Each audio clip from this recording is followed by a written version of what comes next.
એટલે આ discipline life 70% દિવસોમાં રાત્રે 8 વાગ્યા પહેલા ઘરે આવી જ જવાનું. Family is the most important aspect. તમે આ ડિસિપ્લિનથી જીવશો તો તમારા સંતાનોને આ શિસ્ત રૂપી જે મૂલ્ય એ નાનપણથી શીખશે, પોતાના મા બાપના જીવનમાંથી શીખશે. કારણ કે બાળકો માટે પહેલી પ્રેરણા મૂર્તિ કોણ છો? પેરેન્ટ્સ. પહેલી શીખ ક્યાંથી લેવાના છે? માતા પિતા પાસેથી.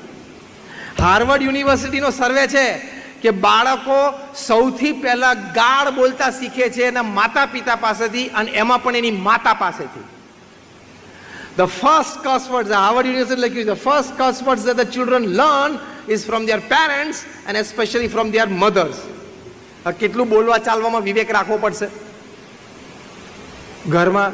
તમને એમ લાગે કે નાનું બાળક તો એ બોલતું નથી ને અણસમજણ છે, ગોળ